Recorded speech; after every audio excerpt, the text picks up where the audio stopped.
ഈ അനുഭവം എഴുതിയത് ആരാണെന്നറിയില്ല. എന്തായാലും ഒരു സന്ദേശം കൂടിയാണ്. യാത്രക്കാർ നിറഞ്ഞ ട്രെയിനിൽ നിന്നും ടിടിക്ക് ഒരു പഴയ കേടുവന്ന പേഴ്സ് കിട്ടി. അയാൾ അത് തുറന്നു നോക്കി അതാരുടേത് എന്നറിയാൻ. എന്നാൽ പേഴ്സിൽ അങ്ങനെയൊന്നുമില്ലായിരുന്നു. ആകെ കുറച്ച് ചില്ലറ പൈസകളും ഭഗവാന്റെ ഒരു ഫോട്ടോയും മാത്രം. ടി എല്ലാവരോടുമായി തിരക്കി പേഴ്സ് ആരുടേതാണെന്ന്. ഒരു പ്രായമുള്ള യാത്രക്കാരൻ അത് തൻ്റേതാണെന്ന് പറഞ്ഞു.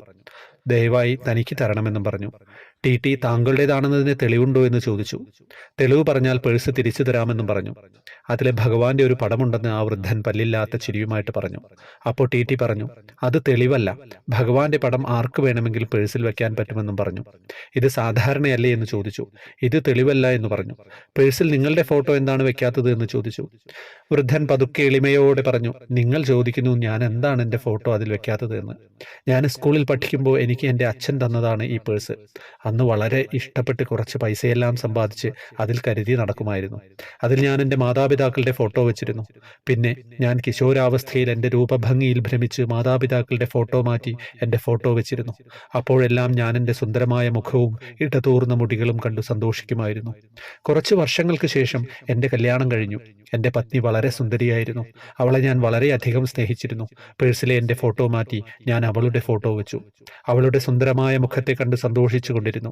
എൻ്റെ ആദ്യത്തെ കുട്ടിയുണ്ടായപ്പോൾ എൻ്റെ ജീവിതത്തിൽ പുതിയൊരു അധ്യായം ആരംഭിച്ചു.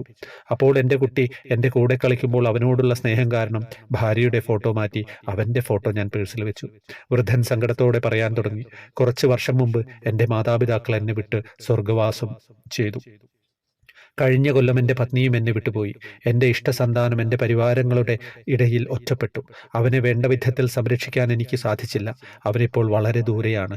ഇപ്പോൾ ഞാൻ ഭഗവാൻ കൃഷ്ണൻ്റെ ഫോട്ടോ പേഴ്സിൽ വെച്ചിരിക്കുകയാണ്. എനിക്കിപ്പോൾ മനസ്സിലായി, എൻ്റെ ശാശ്വതമായ ഏക കൂട്ട് ഭഗവാൻ കൃഷ്ണൻ മാത്രമാണെന്ന്. അദ്ദേഹം എന്നും എൻ്റെ കൂടെ വസിക്കും. ഇതോർക്കാതെ ഞാൻ ആദ്യം എൻ്റെ പരിവാരങ്ങളെ സ്നേഹിച്ചു. ആദ്യമേ ഭഗവാനോടായിരുന്നു പ്രേമെങ്കിൽ ഞാൻ ഇത്രമാത്രം ഒറ്റപ്പെടുമായിരുന്നില്ല. അയാളുടെ കണ്ണിൽ വെള്ളം നിറഞ്ഞു. ടി പേഴ്സ് അദ്ദേഹത്തിന് തിരിച്ചു കൊടുത്തു. അടുത്ത സ്റ്റേഷനിൽ വണ്ടി നിർത്തി ടി അവിടെയുള്ള ബുക്ക് സ്റ്റാളിലെത്തി കടക്കാരനോട് ചോദിച്ചു, അങ്ങയുടെ കയ്യിൽ ഭഗവാന്റെ ഫോട്ടോയുണ്ടോ? എനിക്ക് എൻ്റെ പേഴ്സിൽ വെക്കാനാണ്. കൃഷ്ണ കണ്ണാശുപത്രിനം. കടപ്പാട്.